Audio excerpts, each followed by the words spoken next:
Alright, hey everyone, this is Ash. Welcome back to the King's Speech. So we're getting caught up on some Shonen Jump chapters this weekend. So we got videos out for Akane Banashi and Gokuraku already.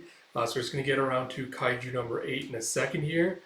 Spy Family, I think, is on hiatus for still another 2 weeks, so we'll get back to that when the series returns. Apart from that, I will get back around to read through sometime next weekend as well. I didn't want to do around this week just because last couple of weeks have been a lot with life and sad, all kicking my ass simultaneously. So I'm going to take a little bit of a break and hopefully come back to it full energy next week. But in the meantime, there's still a lot of good content headed your way. So if you haven't already, please do like, comment, subscribe, all that good stuff.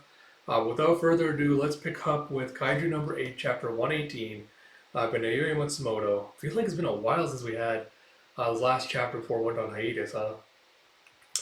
Translation by David Evelyn and lettering by Phil Christie. We pick up where we left off last time with all the soldiers, the samurai that died in the fight against the Kaiju, having metamorphized into the kaiju insect fly, going, we could do nothing. Like insects, we were powerless. And you see like Kafka in the inner world with like blood tears and like actual tears just streaming down his face, with the shame, the shame, the shame as he goes and like you see like he's basically let me fire. So we'll just pull this up again on my tablet. Come on, come on. But you see him just like curled up on like the gigantic kaiju insect. I apologize for the glare. I've been trying to see if I can make it less so, but no luck with that. It's like the shame just keeps repeating the shame. And Kafka's like, you're. And you see the spirit of the samurai warrior appearing behind him with nearly 100 days. That's how long the great catastrophe lasted before the power that monster stored underground ran dry. Using my heart as a core, our grudge became a single mass, mingled with ley lines deep underground and turned into a kaiju without a physical form of its own, just like that creature. Uh, uh, uh, we'll talk about this like at the end. And you see as the samurai finally like, takes off his faceplate, and you see he looks exactly like Kafka, except he's got. I'll just show you the picture.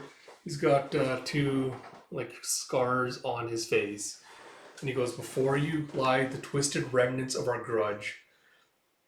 And as Kafka's looking at it, he goes, "Why did you show me this?" And as he puts the mask back on, he's like, "You chose to fight, but you stand no chance against that creature as you are now. We need to, God, we need to form an even deeper bond and truly become one with one another." And as he asks, like, I'll say I do like this panel of like the samurai guy just like holding out his arm. You see like this realistically rendered heart floating in it. I will say that is a very nice panel. I do like the aura of that. And Kafka's like, is that? It's like, it's your heart. I planned on returning it after defeating the creature. However, now that we've lost the core, we have no choice but to convert this heart into a new core. You must make a choice. Accept this as your heart and revert to being a human, or turn it into a core and become a beast. Choose the latter and you'll become one with us. You will no longer be able to revert to being human. You'd go against the wishes of your caring friends and end up betraying your younger self. Do you still wish to fight? He said, we do not want to force this choice. We did not want to force this choice upon you. I am very sorry. And you see as Kafka looks at the bug, he's like, we were the same all along. The samurai's like, huh? Like, there were things you couldn't help with and wishes that you couldn't make come true. You were frustrated and in agony, but you refused to give up and fought all this time. Compared to the load you've been shouldering, what I've been carrying is a drop in the bucket. I was able to make it this far because of you. He goes, thank you. It's my turn to repay you. Let's go. It's revenge match time. And the samurai guy's like, there will be no turning back. He's like, yeah, I don't mind. I'll fight. And he's like, and as he transforms the heart into a core and goes, then take it.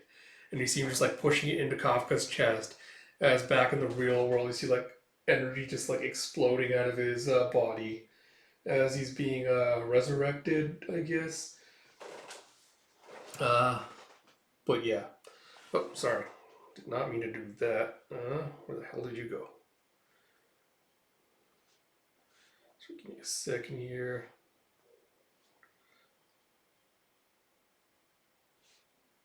Yeah. Sorry. I won't do that. Yeah, I see all the energy coming off of them. So I guess quick thoughts on this chapter. Like, all right, so I don't know if the implication. I guess we'll start with like the big stuff and we'll go like descending order from there. I don't know if the implication when like the samurai guy took off his faceplate and his face looks exactly like Kafka's. Given in the flashback memory, he sees like what he assumed to be like Hoshina's ancestor. If the implication is this was one of Kafka's ancestors and that's why like the bug mobbed onto him and like why it like transformed him to a kaiju, was it's like it sensed like the same energy or like the relationship where it's like, all right, I choose you as my vessel because of that.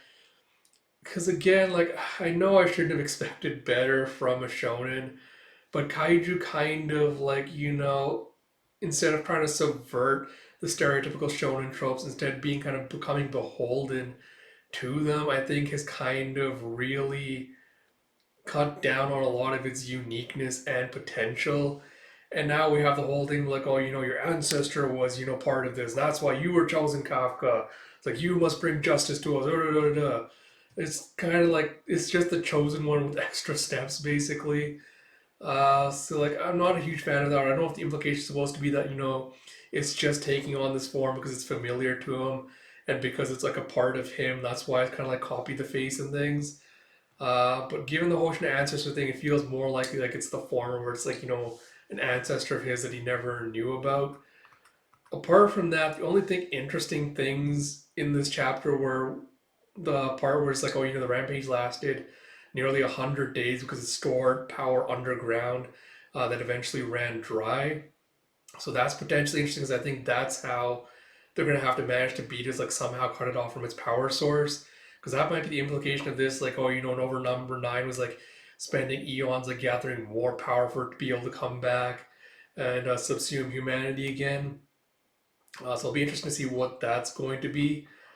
Apart from that, I don't know, like with the whole ley lines thing, like and I know this is a wild complaint to have about a series like this, but like I don't like that it's leaning towards more like magic and the supernatural rather than the sci-fi.